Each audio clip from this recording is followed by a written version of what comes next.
Hi, good morning, beautiful people. What's going on?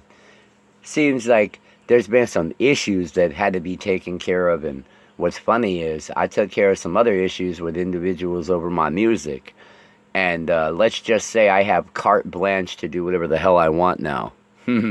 I guess them getting their little message and being locked out of their application and no one being able to figure out how to get back in until they actually read my email where I gave them permission to get back into their own application. Anyway, um, shout out to Zachary Denman. Um, I've always been wondering about the World Fair. As a young man, I always seen all these photos and I seen black and white camera video, and I'm trying to figure out how, all these shits was seen in black and white, but over in Brussels and Belgium and shit, they got videos from 1857 that are color, that have not been remastered. The Germans were the first ones to bring colored pictures and television and everything else to their people. So, I mean, it is what it is there. But after going back and looking at all those buildings from the World Fair, it was built on 640 plus acres, which is over 1 square mile of land. They built that entire site in 2 years with only 10,000 individuals. Do you mean to tell me that they took and made buildings without the machinery or the availability to cut stone and marble like they reportedly did back in the late 1800s going into 1900 for the World Fair? How were they possible? How were all these old structures built and put together like they were? Who did it? It wasn't regular workers like you or me. That's for sure. Gotta have some kind of superpower, super strength. Go back and look at all the old photos and videos and shit of the World's Fair in Chicago when it first opened.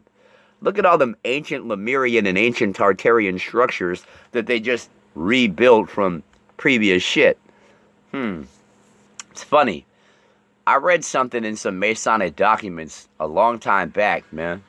I want to say 2016, 2017, where the members of the United Nations and the World Health Organization Council, before it became the World Health Organization, part of Albert Pike and all them in their One World Masonic Order, they came out of the document and said that the problem in the New World was situated in that over a period of time, given so many, whatever it was in the document, I can't remember exactly the wording, the verbiage of it, but it basically stated that the problem here in the New World was handled and it should be ready to be settled, ready to be settled or habited by people real soon. So that tells me something happened over here, and they did something over here and wiped out 90% of what was living in the New World, and then waited a little while for everything to calm down, and then started bringing people here. So my question to y'all is, what exactly did they do? How did they manipulate our minds? What did they do to humanity? Why don't we remember? Those are the questions you have to ask yourself. I'm just a free thinker, but I'm sorry. After looking at the actual videos and photos and piling through documents, hours and hours of footage, hours of photos, hours of reading and researching while still doing other things and listening, that's not our tech.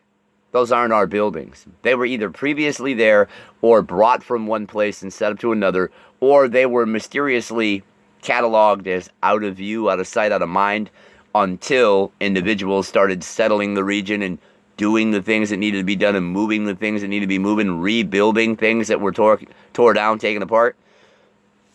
I don't know. It's just funny that all these major cities that have a lot of dark past and dark history all have giant city structures underneath that they build on top of. San Francisco, Chicago, New York. Where else? A couple places in Florida too. Do you know that St. Augustine, Florida is the oldest city in the United States of America? How is St. Augustine the oldest city in the United States of America if Columbus did not discover America and it was discovered by Amerigo Vespucci and he landed in Cape Hatteras off the coast of North Carolina, South Carolina because of a hurricane that he had to bypass? It's in his logs. It's in the ship logs. 1437. Don't take my word for it. Go read them. Amerigo Vespucci landed off the coast of North Carolina and traded with Native Americans.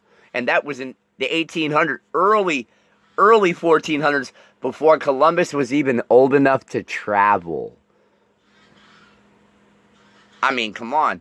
My family history, the McMaster family, connected to that crest, they were coming with Vikings through the Norway-Greenland Passage and landing in Canada and traveling all through Canada, North America, coming down into what is now the United States, and we're doing it 350 plus years before Amerigo Vespucci even came to the United States. Native American lineage in my bloodlines goes all the way back to Pocahontas. Okay? Pocahontas was here before white people came to the New World.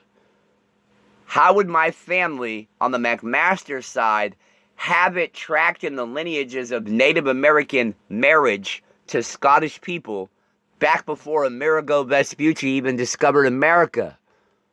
Who's lying? I can track my family history all the way back to pre-13th century BC. That's before Christ, by the way. Or before the fallacy. Or BC, before cataclysm. There you go. But anyway, I love you guys. Look, I don't know what else to say, man. I'm tired. I know that these people are full of shit. Everyone in the world's being lied to. Every individual sitting in power and authority in government needs to be executed immediately. That's all there is to it. They're all involved. They've been involved. They know what's going on, and none of them have done anything to fight against it, other than run their fucking mouth in the public and lie and sign executive orders against all of us. So they all have to die. That's the only way around this. That's the only way to beat this, guys. Kill everyone in government, all the way down to the school board level, to the county level. Get rid of all of them.